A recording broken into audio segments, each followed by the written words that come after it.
Ya, Assalamualaikum warahmatullahi wabarakatuh.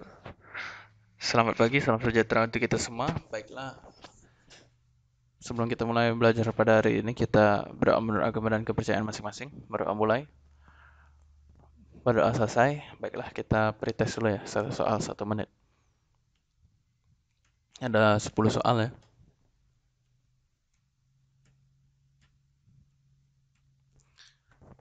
Ya, sindrom nefrotik. Jadi sindrom merupakan kumpulan gejala ya. Nefrotik itu gangguan yang berasal dari ginjal, di mana karena ada huruf O, jadi ingat saja hipoalbuminemia, hiperkolesterolemia atau hiperlipidemia, lalu meseproteinuria, dan juga peripheral edema.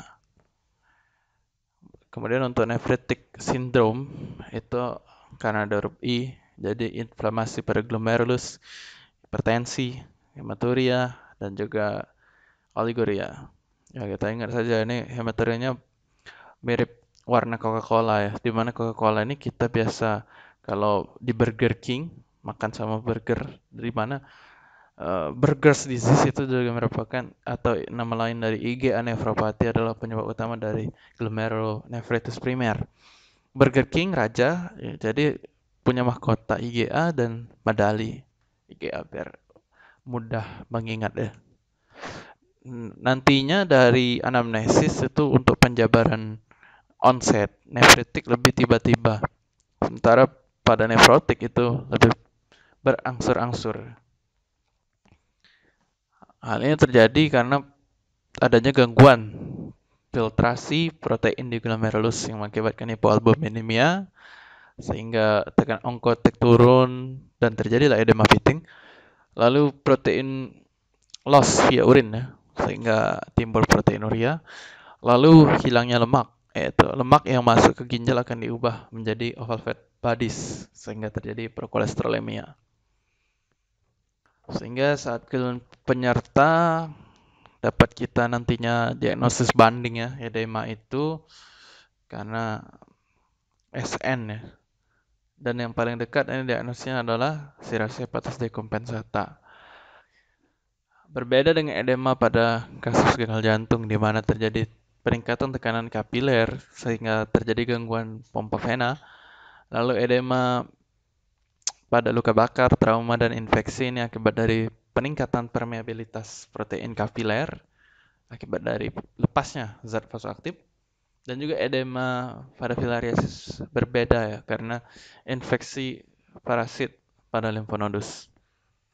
Sehingga saat faktor etiologi dan faktor risiko tanyakan apakah ada riwayat kencing manis atau penyakit lain sebelumnya karena kita akan menentukan tipe dari SN seperti pada nefrosis kongenital itu sejak lahir. Minimal change dan focal segmental glomerulosclerosis itu terjadi pada anak kurang dari 10 tahun.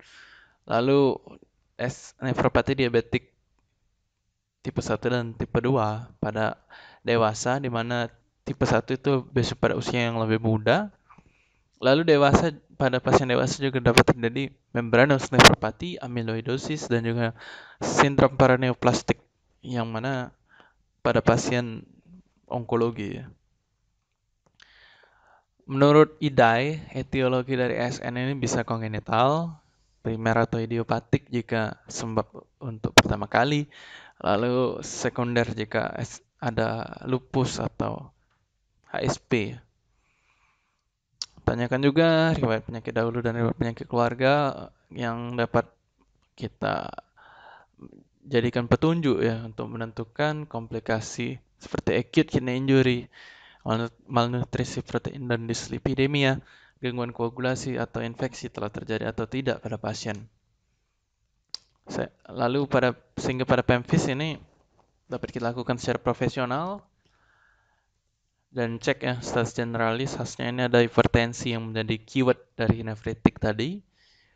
Lalu cek juga tanda khas dari nefrotik yaitu edema.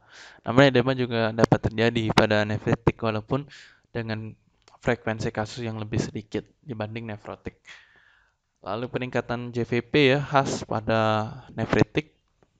Kemudian untuk status lokalis head tetap lakukan secara head to toe, di mana di kepala ini sering terjadi edema periorbital, lalu petting edem di pretibial, dan juga Mucker span di ekstremitas akibat dari gangguan sintesis protein akibat dari stres metabolik yang terjadi pada pasien SN. Pada pemeriksaan penunjang, lab ajukan darah lengkap dan urinalisis. HB biasanya anemi ya, leukosit bisa naik jika ada infeksi. Di urinalisis biasanya warna keruh ya. Kemudian yang khas tadi proteinuria. Proteinuria ini untuk menentukan diagnosis sekaligus evaluasi terapi ya. Lalu protein urin kuantitatif 24 jam ini dengan SBA test ya. Kemudian SBA albuminometer berikut ini gambarannya. Jadi urin ada di bawah reagen nantinya, lalu diukur ya dari skala 0 sampai 12. Sehingga didapatkan perkiraan kuantitatif dari kadar albumin di urin. Dan proteinuria ini lebih khas pada nefrotik ya, walaupun beberapa vignette sindrom nefritik di soal UKM PPDM Ceki itu dapat muncul, namun jangan terjebak. Kita lihat lagi yang lebih khas dari nefritik itu ada hematuri, RBCKS ya. Dan lalu nefrotik ini khasnya juga ada penurunan albumin serum. Dan pada diagnosis itu kita DD ya, SN primer dan SN sekunder dengan diagnosis kerja SN primer dan diklasifikasikan nantinya remisi jika proteinuria negatif 3 hari berturut-turut atau trace ya, kurang dari 4 mg. Kemudian SN relapse jika proteinuria lebih dari sama dengan positif 2-3 hari berturut-turut. Dipisah lagi jadi relapse jarang jika kurang dari 2 kali dalam 6 bulan pertama setelah respons awal atau 4 kali dalam 1 tahun. Relapse sering jika lebih dari sama dengan 2 kali dalam 6 bulan pertama setelah respons awal atau lebih dari sama dengan 4 kali dalam setahun. Dependent steroid jika relapse 2 kali berurutan saat dosis steroid diturunkan atau alternating dose. Sensitif jika remisi, resisten jika tidak terjadi remisi. Sehingga pada pemeriksaan lanjutan usulkan biopsi ginjal, biasanya didapatkan hasil membranous glomerulopati. Tata laksana karena SKDI 2 itu cukup diagnosis plus rujuk tanpa tata laksana untuk dokter umum ya. Jadi pada USC itu jangan lupa edukasi untuk diet, itu restriksi protein, diet rendah kolesterol, berhenti merokok, diet rendah garam, dan restriksi cairan pada edema. Jangan lupa rujuk ke layanan kesehatan lanjutan sehingga nantinya akan ditata laksana edema pasien itu dengan diuretik loop, lalu dislipidemia dengan statin, hipertensi dengan target tekanan darah kurang dari 125/75 mmHg dengan menggunakan ACE inhibitor atau ARB yang juga berhasil untuk proteinurianya. Lalu pengobatan kausal sesuai etiologi SN. Berikut ini skema terapi yang akan dijalani pasien. Jadi jika setelah 4 minggu diberikan full dose prednison dengan 60 mg tidak terjadi proteinuria dan edema lagi, maka dilanjutkan dosis alternating. Jadi dosisnya diturunkan. Namun jika tidak remisi, maka pasien termasuk resisten steroid sehingga diberikan imunosupresan lain. Dan untuk pemberian diuretik, jadi kita ikuti algoritma berikut ini. Dari furosemid dan spironolactone, lihat respon. Jika negatif, naikkan dosis. Masih tidak respon, beri HCT. Masih tidak respon, bolus furosemid. Jika masih tidak respon, terakhir diberikan albumin. Dan untuk prognosis, kuat vitam 2 biat malam, kuat fungsional 2 biat malam, kuat sanasional 2 biat malam. Ya, kita post test ya dengan soal yang sama dengan pretest tadi. 1 soal 1 menit. Semoga post testnya ini ada peningkatan nilai ya. Kita cek ya, bahas sama-sama ya. Tuh, soal nomor 1 ya. Jadi keywordnya ini ada anak 5 tahun, bengkak kedua mata dan kaki ya. Sejak 3 hari yang lalu BAK tampak berbuih. Pada proteinuria positif 3, albumin 2,1. Dievaluasi 4 minggu pasca pengobatan negatif proteinurianya selama 1 minggu. Jadi diagnosis pasien SN, jawaban untuk klasifikasinya adalah sensitif steroid. Nah, ini tadi jangan lupa ya, beda nefritik dan nefrotik, dan klasifikasinya harus hafal mati. Kalau tidak hafal, mati. Dan pilihan lain ya, jadi tidak bisa, kalau belum dapat disimpulkan dalam 1 minggu itu kurang tepat ya. Dalam 1 minggu setelah durasi pengobatan 4 minggu harus dapat ditentukan respon terapi. Dan untuk klasifikasi window period tidak ada ya. Jadi kita simpulkan bahwa jika ada kasus ya, anak 5 tahun, bengkak kedua mata dan kaki sejak 3 hari lalu, BAK berbuih, proteinuria positif 3, albumin 2,1. Dievaluasi, proteinuria negatif selama 1 minggu, jadi SN tipe sensitif steroid.